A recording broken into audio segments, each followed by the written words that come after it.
All right, so Leilani Cauthen, CEO, Learning Council News Media and Research, and I have just had a wonderful day here in Portland, Oregon. I think it was raining a little bit when we got out this morning, but then we got here and we had many wonderful conversations, did we not?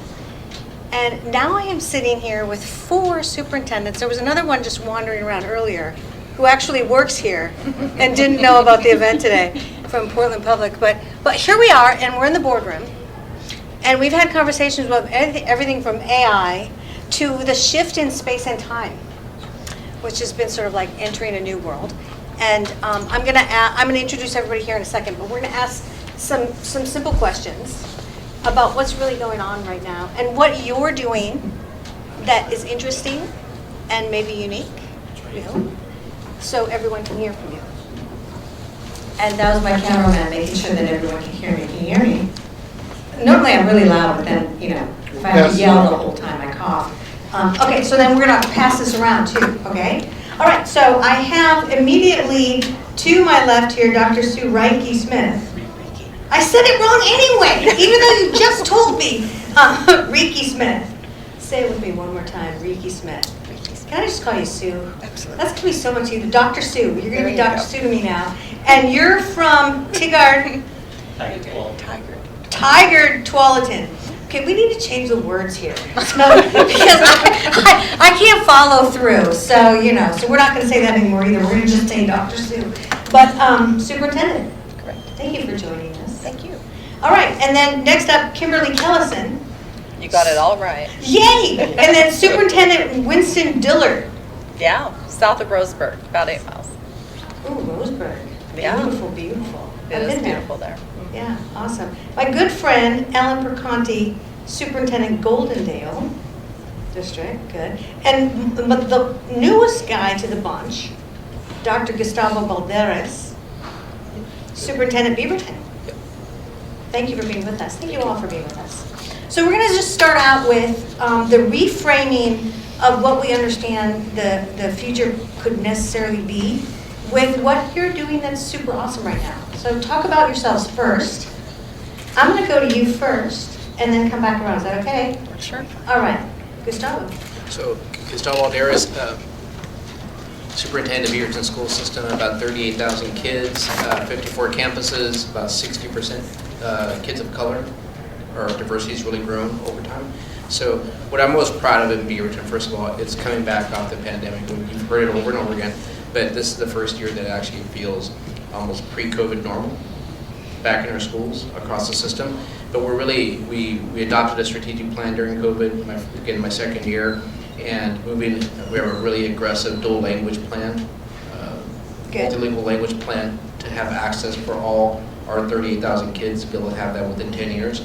Also reimagining our CTE program, as well as continued expansion of our preschool program, which we're going to continue. We have it at all title schools right now, so we're going to continue to expand preschools so it's available to everybody in the district. So those are 3 big buckets we're working on that are really outward facing. A lot of things inward facing in terms of alignment of systems and just a lot of other things that aren't sexy, like redoing our ERP, which is, you know, it's a heavy lift in a school system, any system. So we haven't refreshed our ERP for 20 years. So Wow. It'd be nice to be able to get people paid the right way, the right amount. They like that, don't Well, I they? don't want to be San Francisco. No offense to San Francisco. So, but no, those are the great things we're working on. Good for you. All right, Ellen. So Ellen Perconti and Superintendent from Goldendale. Goldendale is a rural Washington school district. We have about 870 students K-12 on site. We also sponsor an online school for the rest of the state, which has close to 2,000 students. Things that I'm really proud of, we have a very resilient staff who just work really hard to know our kids, and that's been a real focus for us of we don't just teach content, we teach the children in front of us, so that really human side of it. How do we adapt our lessons to make it interesting and relevant for those students in front of us that help them grow and contribute, both contributing to their own learning, but contributing to the other students' learning, and then more broadly in the community. Yeah, just great staff doing good things every day for kids.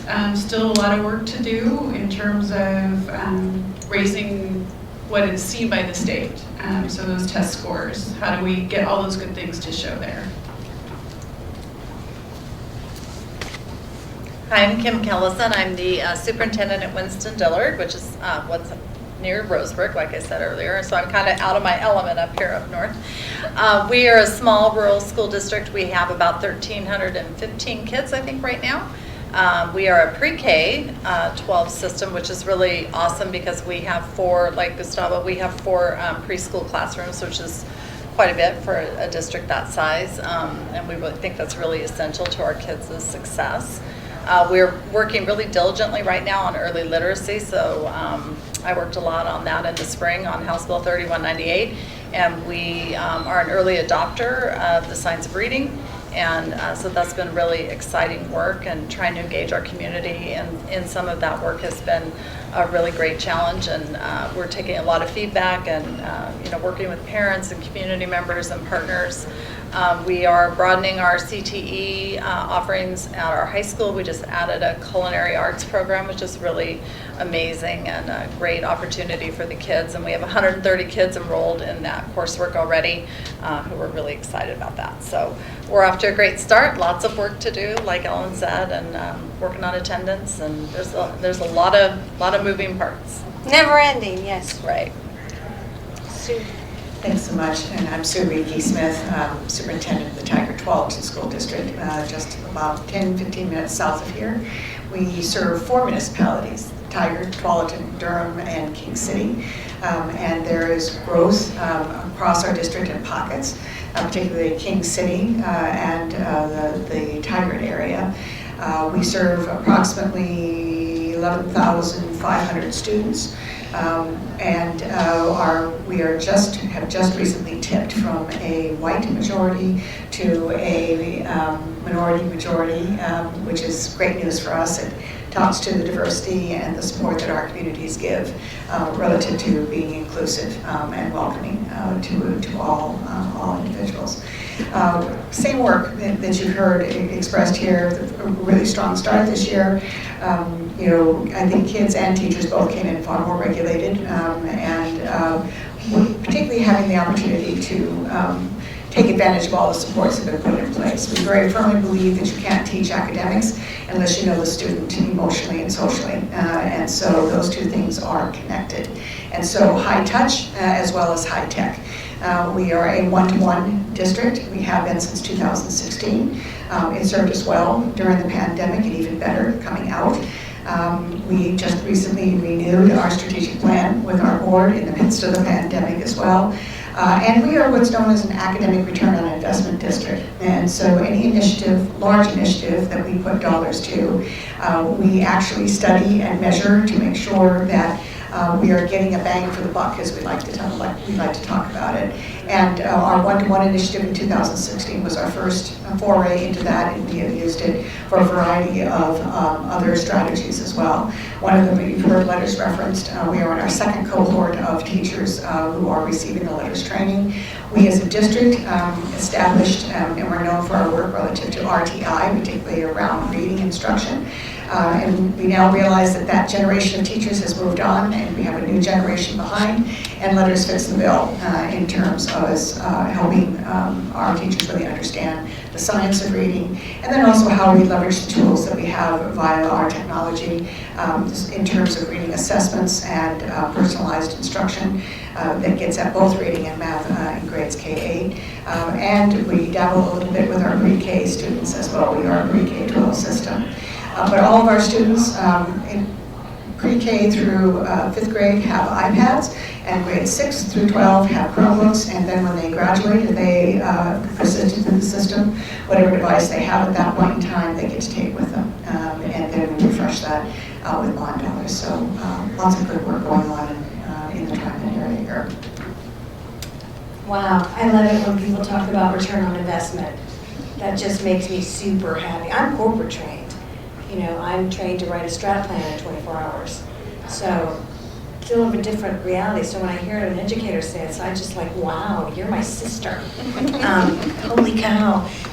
All right, so this was awesome. You guys are getting back to like rocking and rolling, pretty much. Plates are stacking higher and higher with stuff to do. And then for those of you who were with us this morning, I threw you a loop and said, yeah, but there's a lot of stuff happening out there, right? There's like the big giant teacher shortage, which is epic, and it's not going to get better until 2030. And then there's the attrition to alternatives, and then there's the 10th state passing choice law just, 2 days ago. And then and putting a lot of money in play for all the big corporate sharks to circle around. And then you've got, absenteeism, learning loss, people just not wanting to show up because they don't get it anymore. They're like, what? We kind of like the pandemic. We liked being online. Well, why do we have to be there again? So there's this real shift. And we talked about structure. Your physicality is a 250-year-old master's get into a manufacturing line reality, and it can't hold much longer.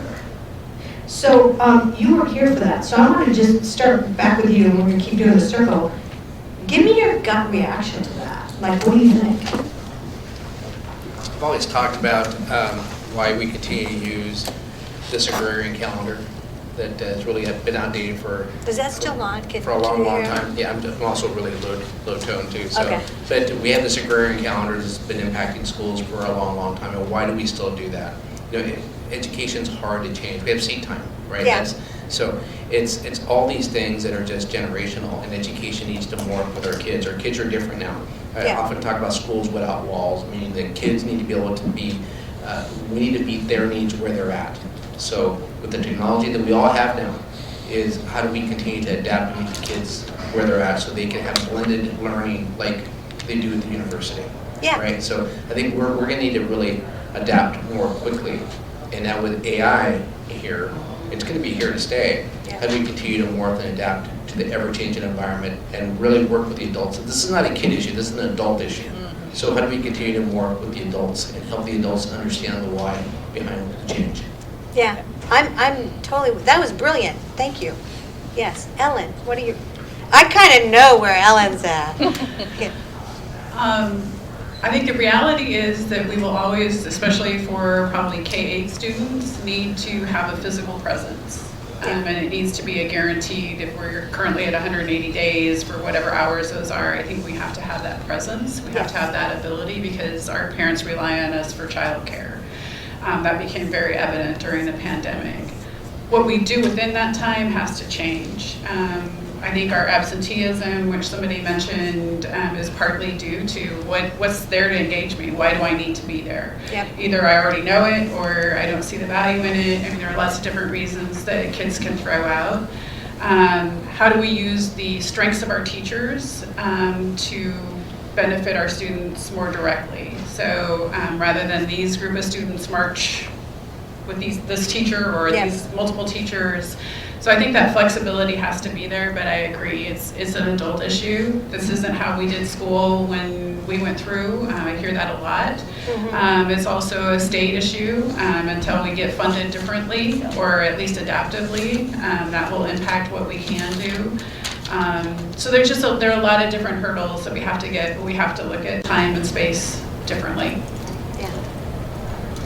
Yeah, I agree. And personalizing education to fit students and what they actually need and where they're at, and not pushing them in directions that aren't good for them, and making sure that we meet them where they are. A lot of kids in our system right now are struggling in some way, and how do we serve those emotional and social needs? And I agree with Ellen.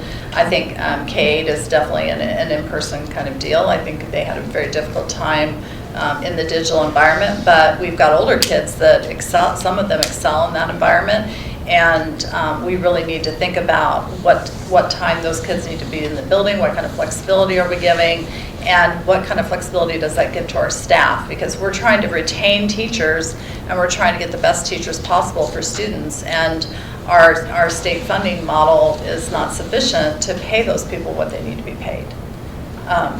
Mic drop. I mean, teachers need to be paid better. Like I'm trying to figure out if I should go out of cycle right now and bargain and raise my teachers' pay in the middle of their contract, so I can be competitive with my local environment, because I'm not competitive with my local districts. Just one of them, because smaller districts, it's harder for us to be competitive. And what does that look like for us, and how do we continue to fund that? And those changes are going to be monumental, and the shift in that is really, it's an overwhelming thing to think about. And engaging kids and taking care of them is our special privilege. And how do we get those kids to come back into our building, and how is our instruction engaging so that kids are wanting to be there and we're not dragging them back in? Because attendance is a huge issue in the state of Oregon right now. Well said. I think the only thing I would add to this idea, I think it gets back to what Gus was sharing, and all of us have touched on to this point, relative to the amount of time we're in front of kids, and how you rethink that. And when you think about the millions, if not billions of dollars that as a country we put into summer school and summer interventions, and other types of interventions, that if we had a year-long process that probably, and reallocated those dollars back to the academic return on investment, Yep. Reallocate those dollars. And I'm thinking about my time when I was in Salem-Keizer, and as a director of instructional services, and we would shut down the year for regular instruction, then have to re-gear and reboot and rebuild systems to get us through the summer, and put millions of Title I dollars, federal dollars, into that process for maybe 3 to 4 weeks of active instruction, then shut that all down. And it's just, in terms of loss of time, in terms of loss of resources, I think we really do need to think about that. And then the second piece to that, and again articulated by Gus, relative to the blended model. That's a piece that we're looking at in Tigard-Tualatin. We stood up an online school for the very first time in that history to try to give parents the comfort that their child could continue if they did not wish to come back in, and then it persisted.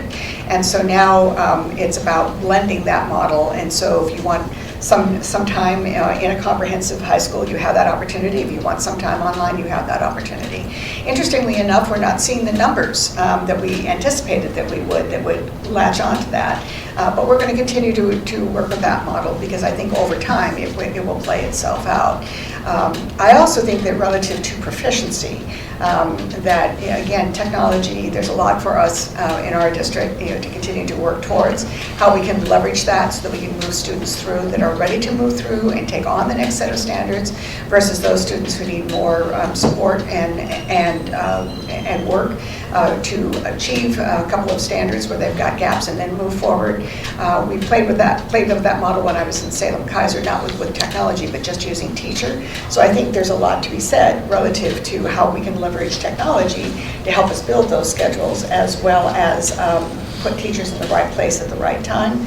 All of this, however, hinges on our associations and their willingness to have conversation around these issues, because you said it well, when you have teachers who know how they experience school and the way in which they have been teaching for the last 20, 30 years, change is hard. And so it's a matter of you go slow to go fast to get people into that line of thinking, and make those incremental changes until you have the system where you need it to be. Yeah, I'm glad that you think that way. Because certainly you can't just move the battleship overnight, right? No, it doesn't turn on a dime.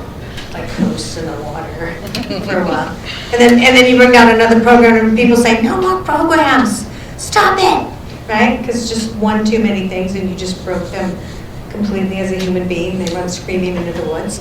I think, though, that we're at a moment.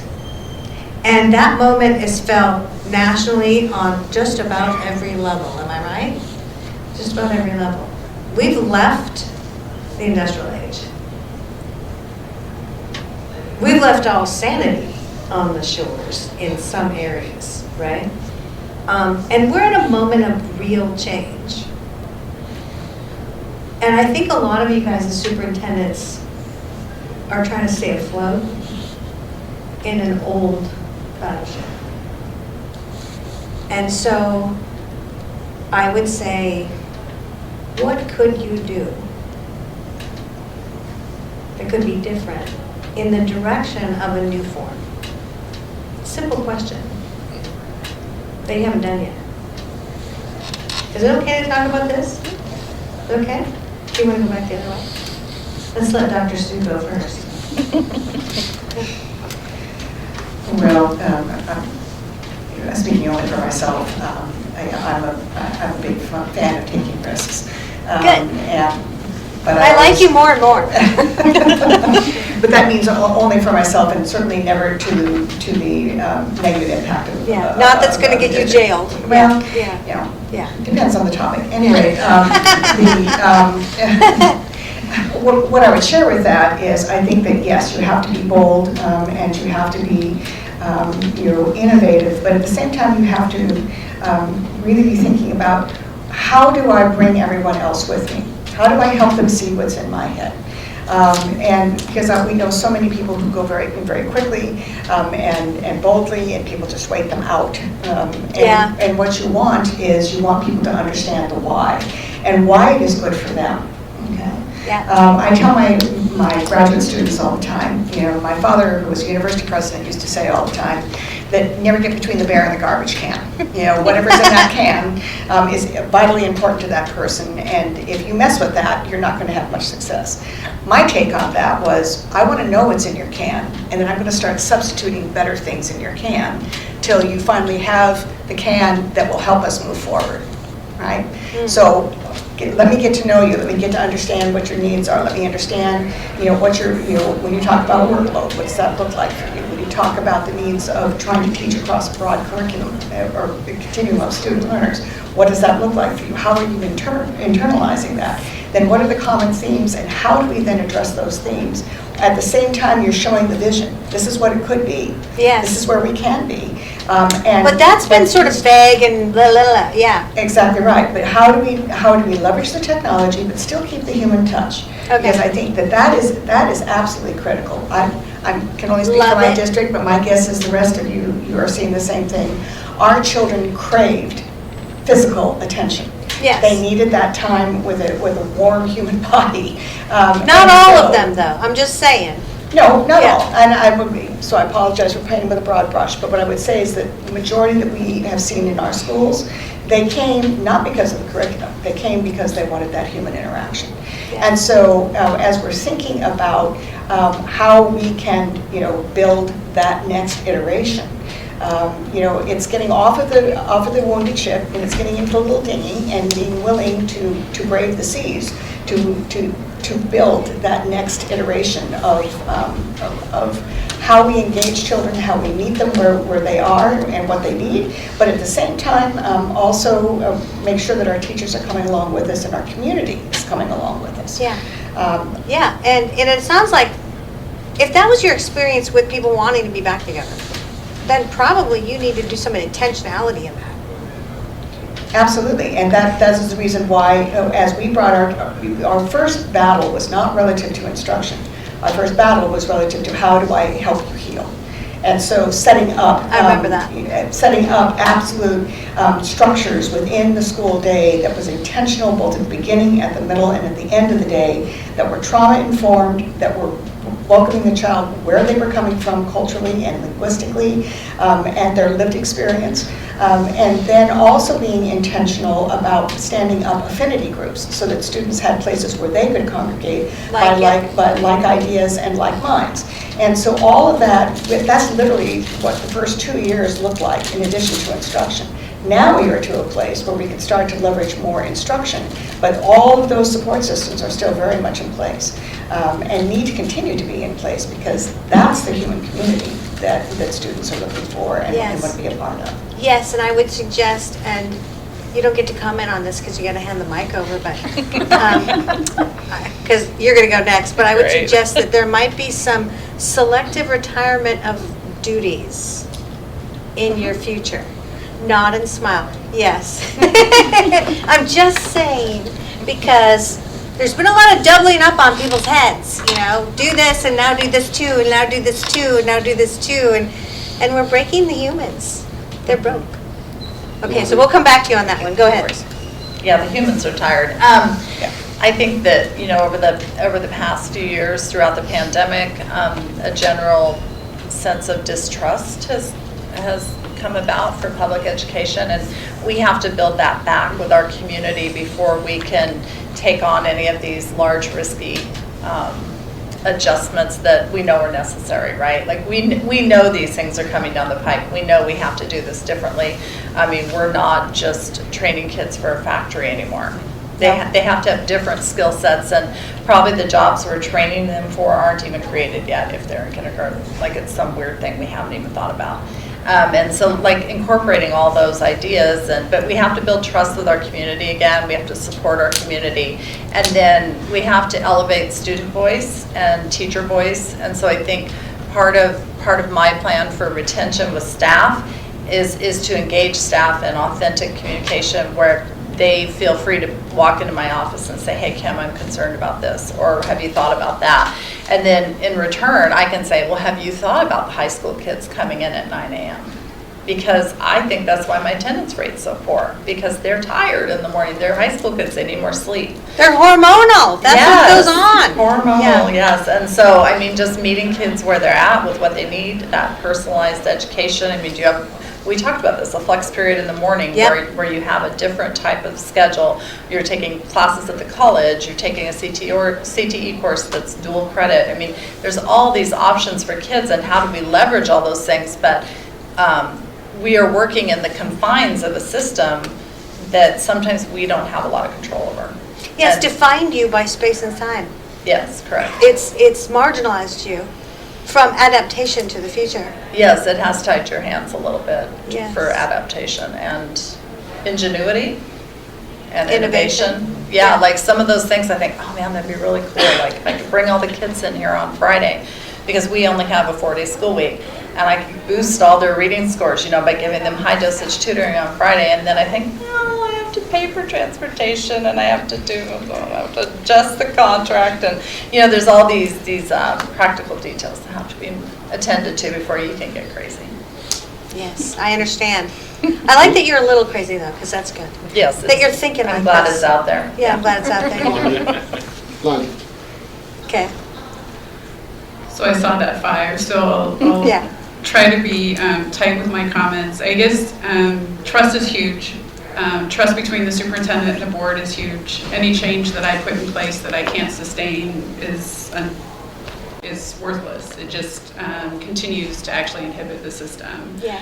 So trying to manage all of those relationships is a very difficult role, but one that we definitely have to do. We have to continue to cast that vision that our students are not leaving us to go to the same work that has always been done. But traditions are hard, especially in small rural. So how do we do that in a way that continues to be respectful of those people who are the foundation of the community? So it's not an easy task, but one where you have to keep that vision and keep things moving.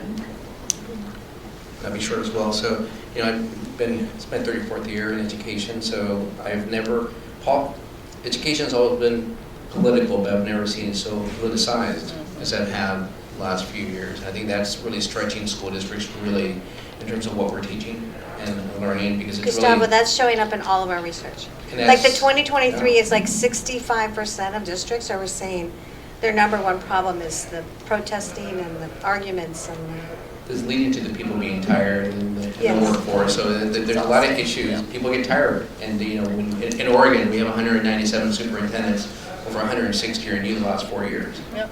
There's a reason for that. There's a reason for that. So, but that's something that we're going to need to continue to plow through with our communities, because again, how do we get back to the middle? yeah. How do we get back to focusing on kids? Because it's not a kid issue, this is an adult issue. Right. How do we continue to work through that?